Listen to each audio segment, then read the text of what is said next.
Imagine a machine that grows richer the more everyone believes it cannot fail. Now imagine that machine is the world itself. This is not a story of corruption, it is a story about architecture. I'm a financial historian, trained to read old balance sheets the way archaeologists read bones. I'm also a systems analyst, taught to look for feedback loops, not villains. And when you do that, something unsettling appears.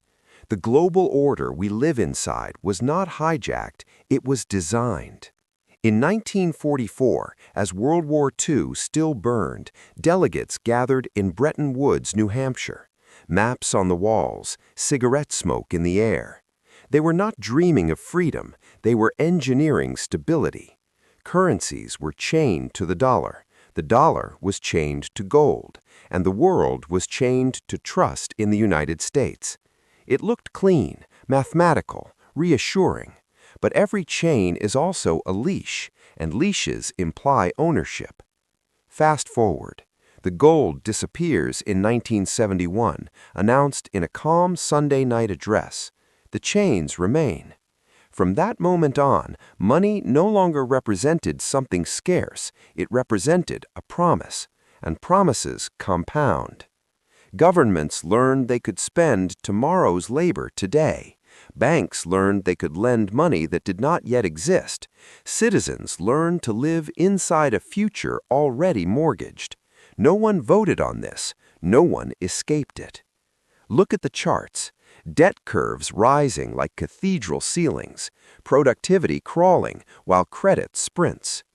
Every crisis followed by more liquidity, more leverage, more dependence. This is not a glitch. This is momentum. A Ponzi scheme survives by requiring constant new entrants. A global system survives by requiring constant growth. Different language, same gravity. Why do people accept it? Because permanence feels like safety. Because complexity feels like inevitability. Because the exits are never labeled. The most important feature of this system is not greed, it is invisibility. And once a system becomes invisible, it becomes eternal. Every system needs a myth, not a lie, a story that makes obedience feel rational. For modern finance, that myth is progress, that things are getting better because the numbers say so. GDP rising, markets climbing, screens glowing green. The story suggests motion equals health. But history tells a different story. In the late 1600s, England was drowning in war debt. Armies are expensive, empires even more so.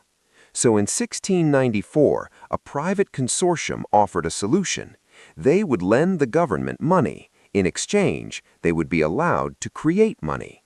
The Bank of England was born, not as a public service, as a machine to turn state debt into private profit. This was revolutionary. For the first time, a nation outsourced its survival to a balance sheet. Taxes would service interest. Interest would justify more debt. Debt would require more taxes. A loop, clean and elegant. Other countries copied it. France, the Netherlands, later the United States. Each time the same promise. This will stabilize everything. This will prevent collapse. And each time, collapse was merely postponed, never canceled, just refinanced. Look at the visuals.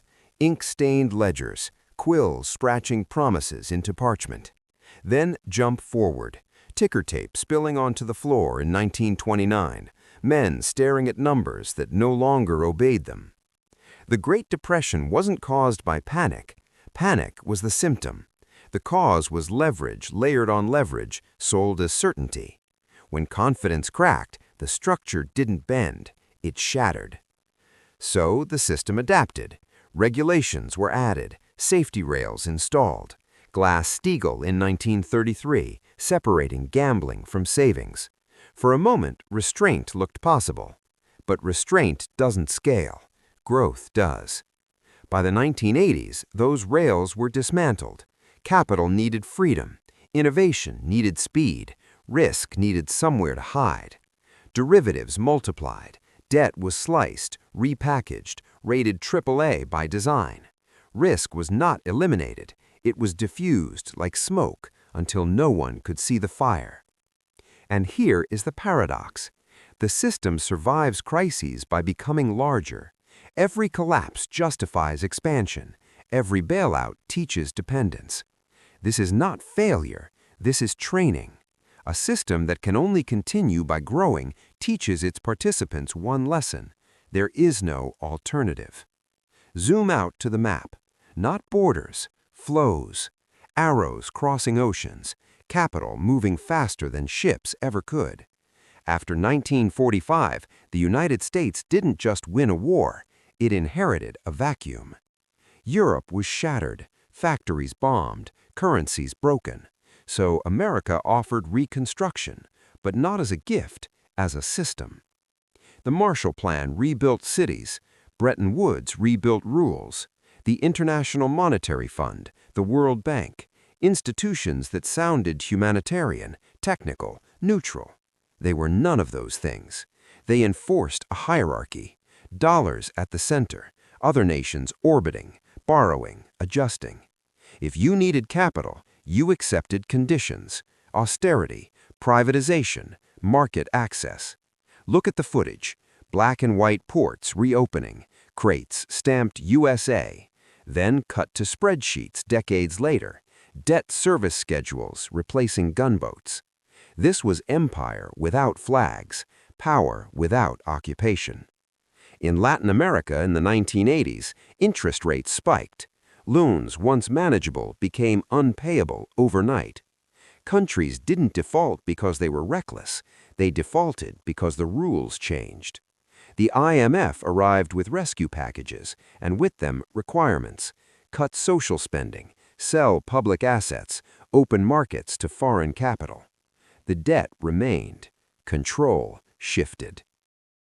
Asia in 1997, Russia in 1998, Greece after 2010, each crisis framed as local failure, each solution identical.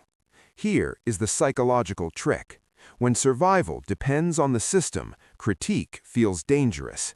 When collapse is the alternative, compliance feels like choice. People ask why nations agree to this, the same reason individuals accept crushing mortgages, because the future has already been priced in, and because exiting is worse than enduring. The system doesn't need belief, it needs dependency. Once embedded, it runs on inertia. A Ponzi scheme collapses when confidence disappears. A global system collapses only when participation stops, and stopping requires coordination across billions, which is why coordination is discouraged. Fragmentation is safer. The greatest illusion is that this order is fragile. It isn't. It is resilient precisely because it feeds on crisis. We should talk about banks, not as buildings, as software for power. In 1913, on Jekyll Island, a handful of men met in secret. Senators, bankers, future central bankers. They arrived under fake names, not because they were criminals, because they were architects. The Federal Reserve was sold as protection, a lender of last resort, a fire extinguisher. But fire extinguishers require fire. The Fed does not print money the way people imagine. It authorizes expansion. Commercial banks do the rest. Loans become deposits. Deposits become new loans. Money is born as debt every time. This is not metaphor. This is the mechanism. Look at the balance sheets. Assets on one side, liabilities on the other. Every dollar owed by someone to someone else. There is no money without obligation. So, when politicians promise growth without pain, they are promising more debt. When markets celebrate liquidity, they are celebrating leverage. In 2008, the system blinked. Mortgage bonds collapsed. Interbank lending froze. ATMs were days from silence. Governments stepped in. Trillions created overnight. Not debated, not voted on, executed.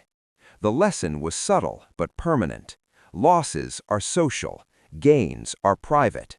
Risk is encouraged, failure is absorbed. Since then, balance sheets have never returned to normal. They only expanded.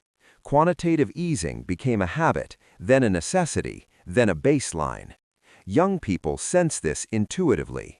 They work harder, they own less, they rent futures they will never control. But the system needs them. New borrowers, new workers, new entrants. This is where the Ponzi comparison becomes uncomfortable. Early participants benefit.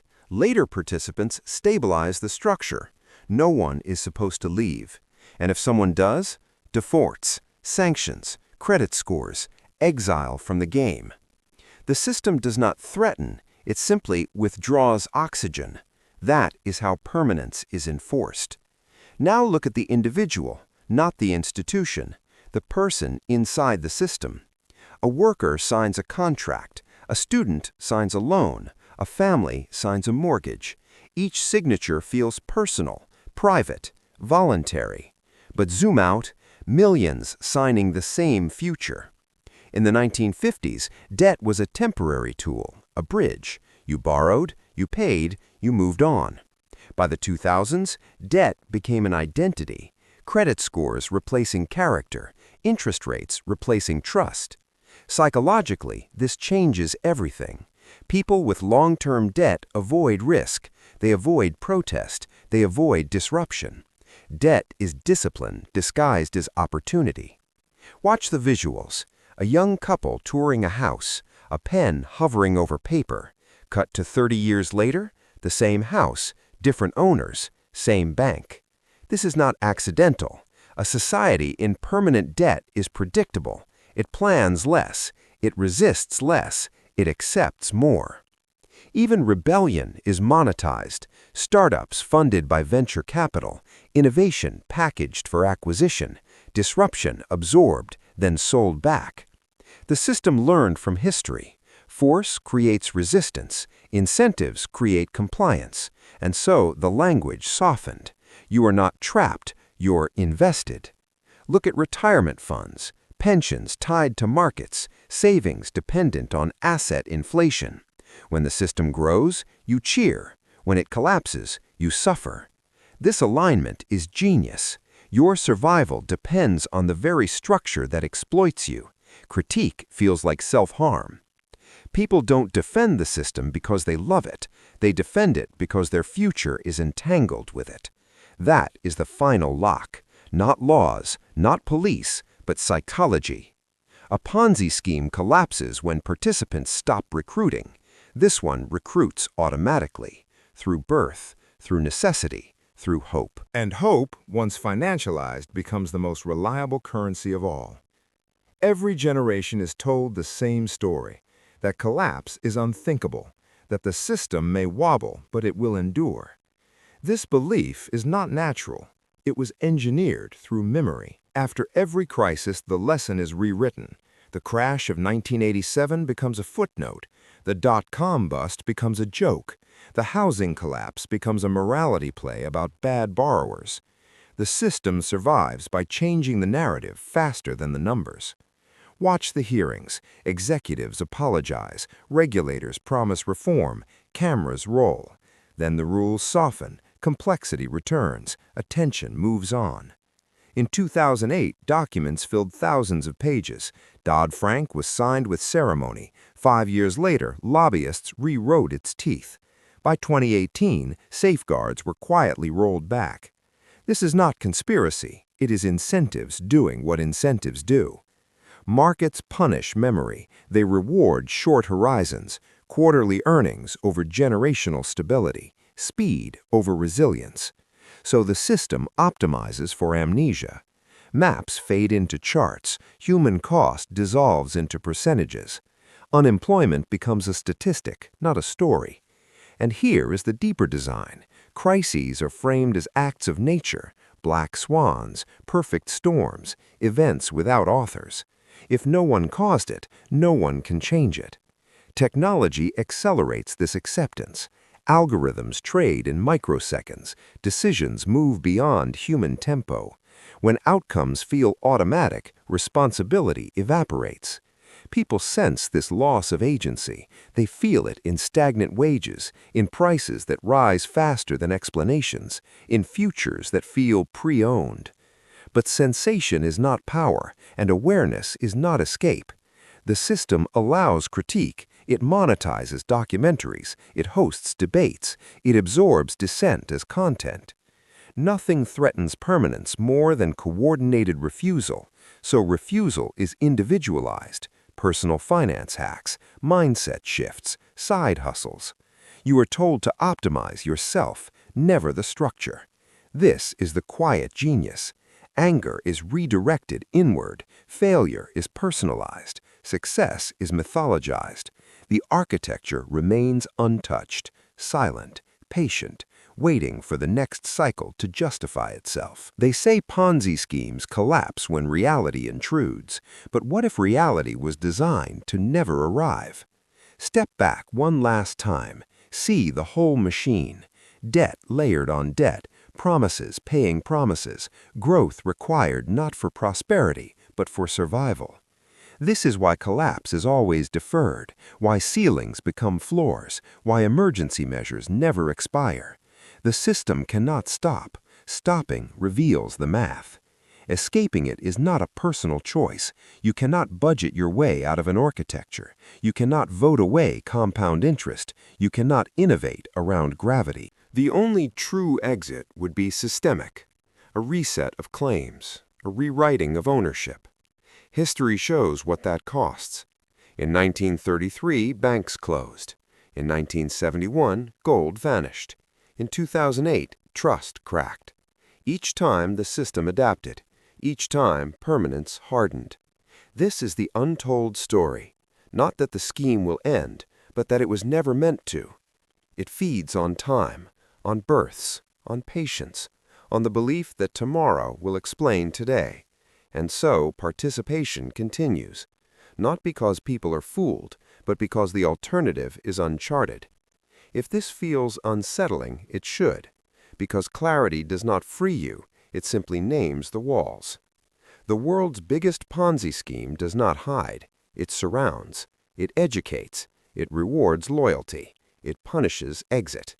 And the most disturbing truth is this: if it ended tomorrow, so would the world built on top of it. Silence follows that realization, not panic, not revolution. Just the quiet understanding that the system is not broken, it is complete, and it was finished long before you noticed. Picture the future looking back at us, not with anger, with confusion.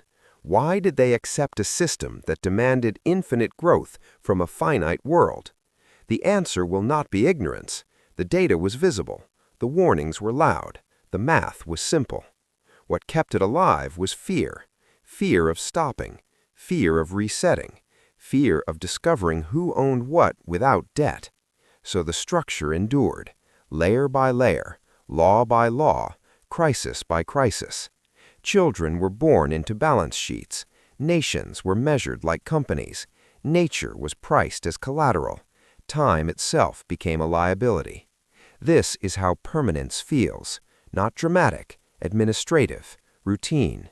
No guards, no chains, just obligations that never end.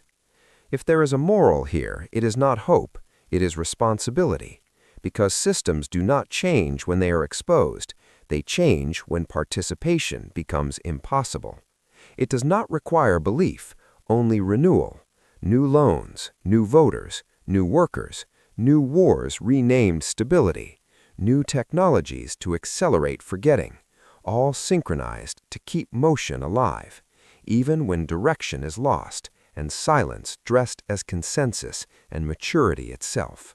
Until then, the scheme breathes, quietly, patiently, waiting for the next generation to call it normal.